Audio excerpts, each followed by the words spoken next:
Again to Reading Between the Lines, where I take you with me on my research as I look into hidden secrets from history.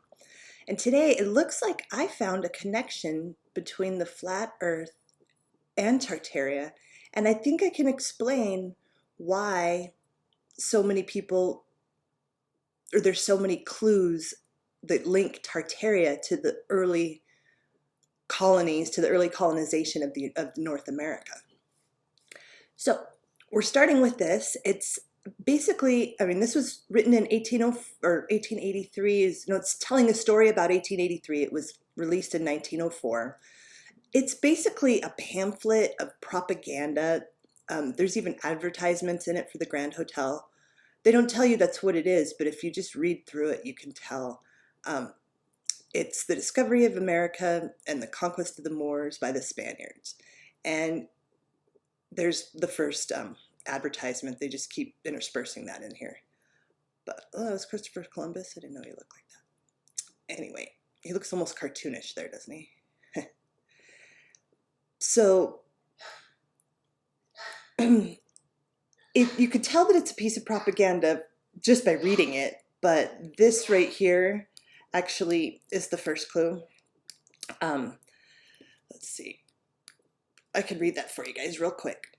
That the general public, and especially the young of our land, may process in condensed form and become thoroughly familiar with the causes which led to the discovery of America by Christopher Columbus in 1492, out of which grew the revival and final establishment of the heliocentric system and also the government of the United States, proves the incentive for the publication of this work.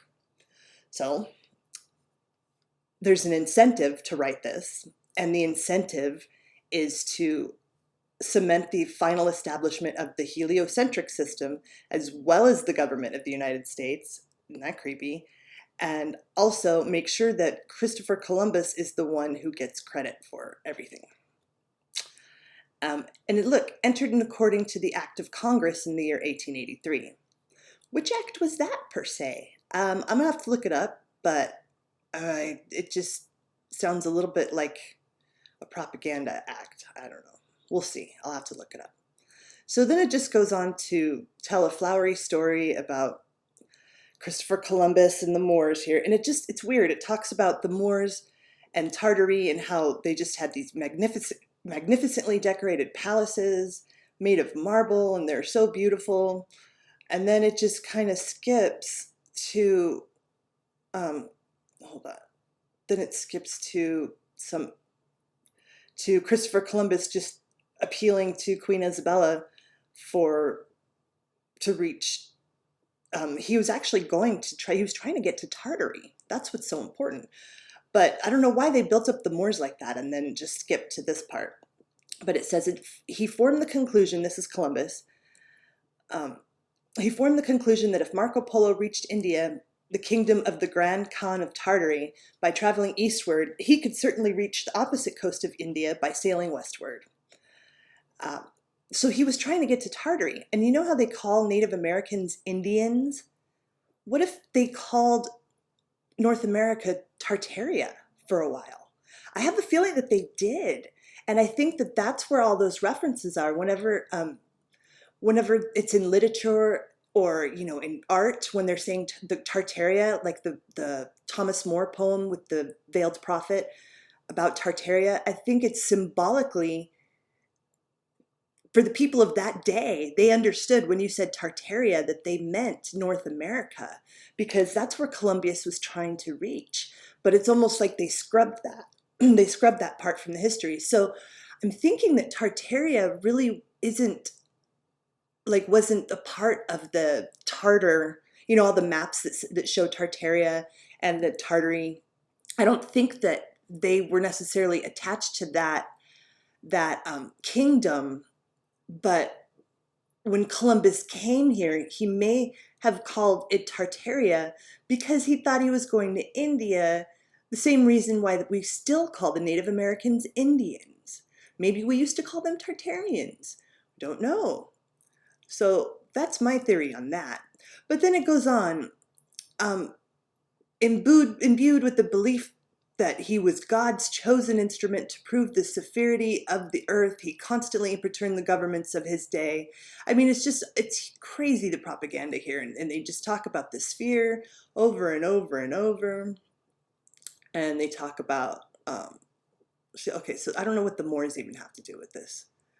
They just say at the same time that Columbus was coming, that Queen Isabella, they attacked the Moors. I don't know what that has to do with anything.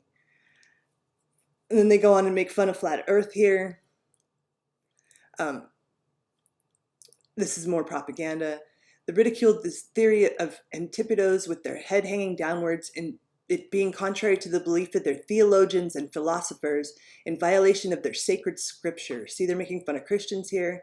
They argued if the world was round, then a vessel attempting to make the ascent of the sphere would fall off into space.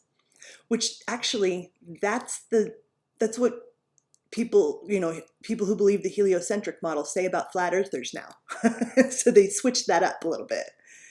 They also argued that the earth was flat surface bordered by the waters of the sea, on the yielding support of which rested the crystalline dome in the sky, and the sun and the moon and the planets were a subordinate nature.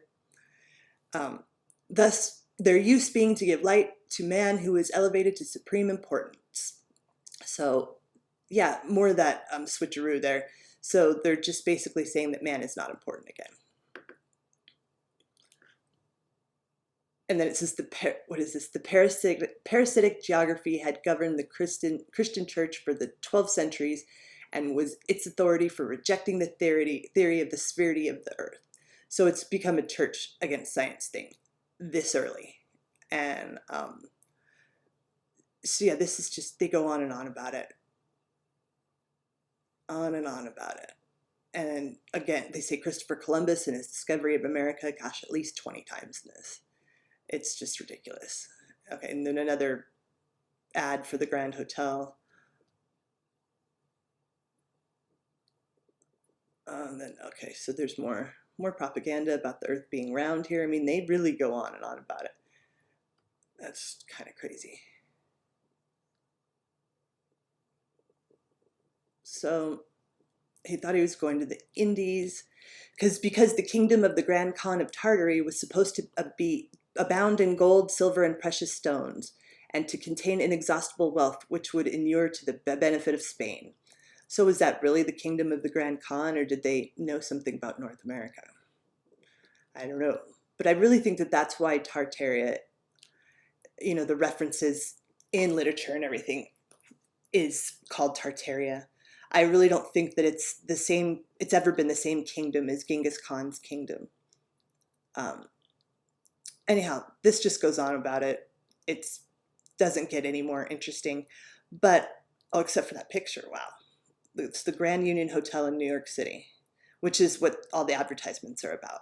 Look at that. That's insane. That is so big and pretty. So there we are, folks. We've got Flat Earth and Tartaria in the same little pamphlet, as well as a bunch of government-sponsored propaganda.